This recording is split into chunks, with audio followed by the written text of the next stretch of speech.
volta com a Ação Nacional. Hoje nós recebemos em nosso programa o presidente da Pastoral dos Nômades, Dom José Edson Santana Oliveira, e o diretor executivo da Pastoral dos Nômades, Padre Wallace do Carmo Zanon. Bem, a gente estava falando um pouquinho sobre esse trabalho político também que existe, né, junto com os ciganos. Eu queria perguntar, neste último bloco aqui do Ação Nacional, uma questão que é a questão do preconceito. Acho que essa é uma coisa que vocês devem viver, como vocês estão mais próximos, devem presenciar muito isso que acontece. Nós estávamos falando aqui de relatos, né, que a polícia chega e arranca, e no fim o outro manda tirar. Mas existe aquele preconceito também que fala assim, olha, cuidado com os ciganos, né? Que até o Dom Edson falou aqui um pouquinho antes, que quando você é criança, você cuidado que o cigano vai pegar você, né? Quando você é criança, tinha essa cultura de falar. Então, se cria aquela ideia, pô, o cigano é assim, o cigano rouba as pessoas. Como é que é isso, Padre Wallace? Existe, né, no Brasil, ainda no inconsciente das pessoas, que tem que ser trabalhado, rezado, até porque é pecado, o preconceito é pecado, né? Quem comete preconceito deve se confessar, se arrepender, que todo cigano é ladrão, que todo índio é preguiçoso, que todo negro é sujo. Isso está no inconsciente das pessoas e a gente vê por aí. Tem melhorado? Tem, mas ainda tem muito. E os ciganos sofrem muito nessa relação. Por exemplo, cigano ladrão de criança. Como que surgiu tudo isso aí? Lá na época do Império, havia muito problema de relações fora do matrimônio. Aí, quando uma senhora ficava grávida, o que ela fazia?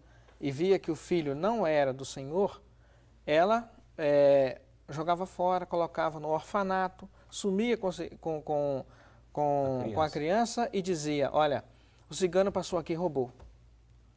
Aí a culpa caía no cigano, mas na verdade foi para esconder o filho que era fruto de uma relação proibida extramatrimonial. Então, aí surgiu a questão do cigano ladrão, né, de criança, por exemplo. Cuidado que o cigano rouba criança. Mas na verdade não tem, isso nunca aconteceu. Os ciganos valorizam os seus filhos. O filho do cigano é bênção, por isso que eles não usam nenhum meio de contracepção. O cigano não usa anticoncepcional, a cigana nada, nenhum meio. Tem quantos filhos Deus dá. E isso é uma coisa bonita que as pessoas não sabem. Então tem essa questão do preconceito, é muito grande, que nós acabamos. Uma vez estava fazendo um casamento lá no interior do estado do Rio de Janeiro, chegou a polícia armada como se estivesse entrando num lugar muito... Levou todo mundo, até o padre, até eu fui preso junto. Nossa. Quando eu dei conta, quando nós estávamos lá na delegacia, todo mundo preso. Por que não? Porque tem menores casando, vocês estão sendo cúmplices, que não sei o que lá. Levou todo mundo. Sem ver, sem nada, sem perguntar se tinha autorização dos pais. A gente pede que os pais façam por escrito, estava ali todo mundo junto. Puro preconceito. Um policial falou comigo assim, padre, aqui, lá no Espírito Santo, aqui eu mando prender. Depois eu vejo o que está acontecendo. Aqui tem uma turma de bandido. Eu falei, mas policial, como o senhor pode fazer Fizeram isso? Alguma coisa, né? E depois que ele falou comigo, que ele estava na missa que eu tinha celebrado na catedral, eu falei, ele não vai prender o padre, né? Aí eu fui mais duro com ele, falei, olha, isso é pecado que o senhor está fazendo. Né? Isso não pode acontecer, porque o cigano é um cidadão de direito, tem direito de ir e vir e ficar. Então isso tem que ser respeitado, isso tem que ser, não pode ser dessa forma assim, que o senhor chega, manda prender, sem fazer o que está acontecendo. Então, tem muitos casos de abusos assim, e o preconceito é muito grande, de padres, né, eles não aceitarem os ciganos nem entrar na igreja, de expulsarem.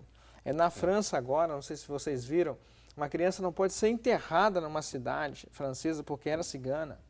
Então, as coisas assim mais absurdas a gente vê. Aqui no Brasil, nós só tínhamos um documento assinado por Getúlio Vargas, pós-guerra de 45, que dizia, é proibido entrar no Brasil aleijados, cegos, doentes de sífilis, ladrões e ciganos. Nossa. Era o único documento que existia no Brasil. Agora, por coincidência, no mês de maio, também saiu outro agora, no dia 24 de maio de 2005, denominando este dia como Dia Nacional do Cigano. Dia 24 de maio. Por coincidência, dia Nossa Senhora Auxiliadora, ela como mãe dos povos, abençoou.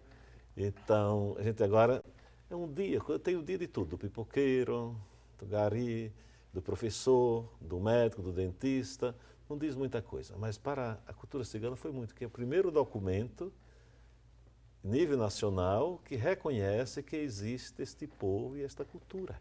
Dom Edson, os ciganos, eles podem comungar, eles podem Sim, fazer os que têm formação religiosa, que participam, sim, nós temos... catequese e tudo? Tudo, nós temos ciganos que são catequistas, temos cigano que faz leituras na missa.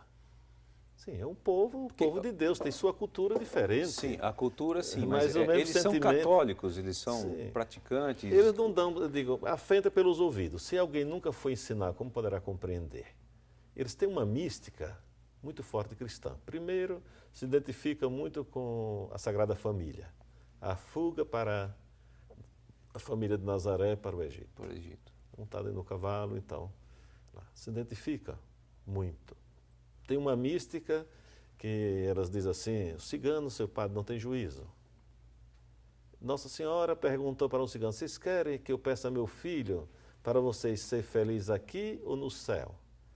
Ele veio dizer meio a meio aqui, depois o resto lá. Aí deixou tudo nas mãos de Deus. Então eles têm uma certeza que esta peregrinação aqui tem a certeza que Jesus está esperando. De salvação certa, que eles deixaram na mão de Jesus. Então tem uma mística de vida. Agora sim, a parte doutrinal, estrutural, não tem. Hoje, infelizmente, como nós dizemos, está chegando muitos pentecostais. Se levasse de fato a Bíblia, ser cristão, mas já chega denegrindo, dizendo você é excomungado porque você é cigano. Renuncie de ser para ter a bênção de Deus. Aí Isso, já é tem um que pouco deixar a sua agressivo, cultura, né? a sua vida. Isso, então, se eles chegassem também e mostrassem esse amor de Deus, a sua bondade lá a gente sente isto.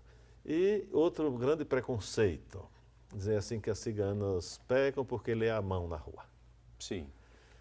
Se for olhar do lado de invocar os mortos, eu diria também é pecado, é contra. Mas ela é uma arte. Primeiro eu diria que ela não adivinha.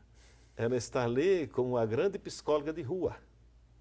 Alguém que dá a mão para ler é porque está com um problema. Então ela diz um bocado de coisa, ainda reanima a pessoa, está então entusiasmada com pouco dinheiro.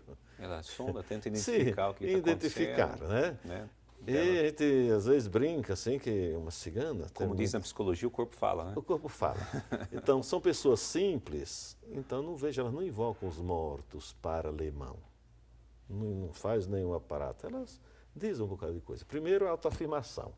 A sociedade me vê como alguém desprezada, sem voz, sem vez. Sim. Mas, quando eu pego sua mão, eu digo, eu sou mais do que você, eu sei da tua sorte. Então, a autoafirmação como pessoa, como cultura. E o terceiro passo, digo, a psicóloga de rua, resolver os problemas imediatos. Okay. E há poucos dias conheci um acima analfabeta que leu a mão de uma pessoa e ele fez tudo com ela. Era casado, tirou a aliança.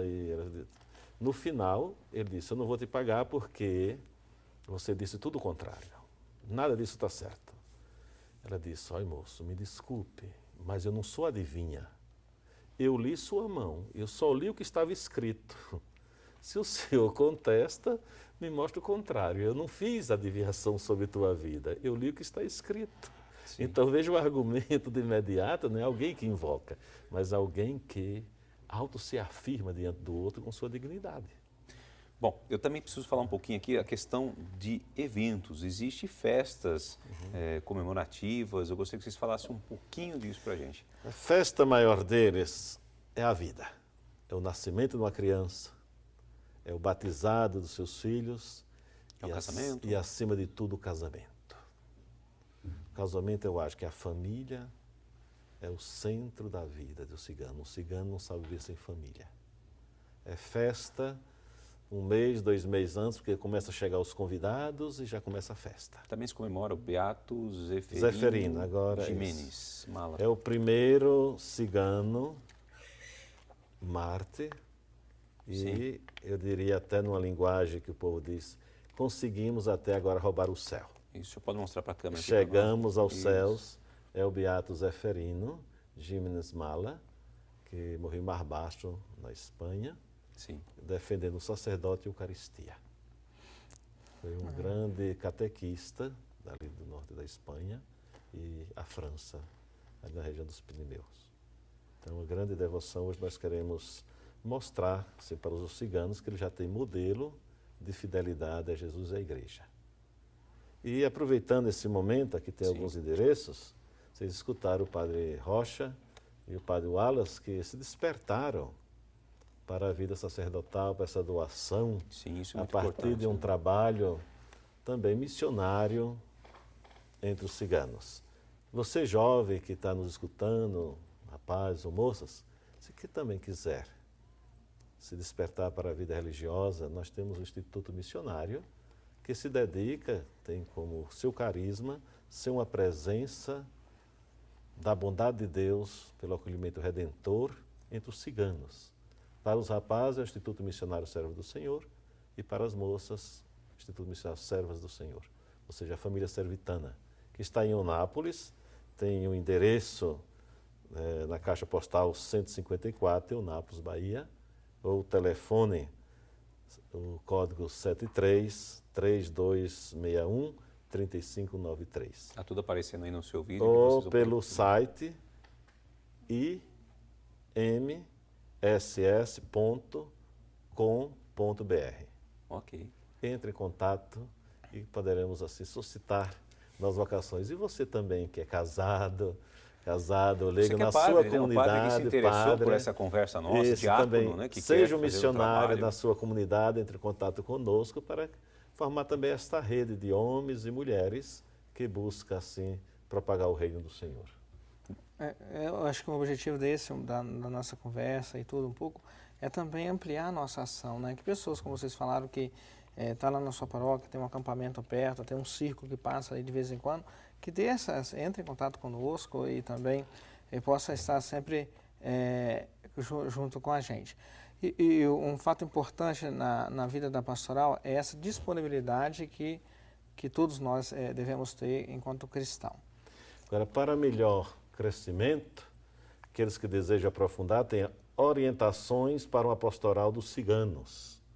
É um livrinho da CNBB, que documento da Igreja número 2 do Conselho Pontifício da Pastoral para Migrantes Itinerantes.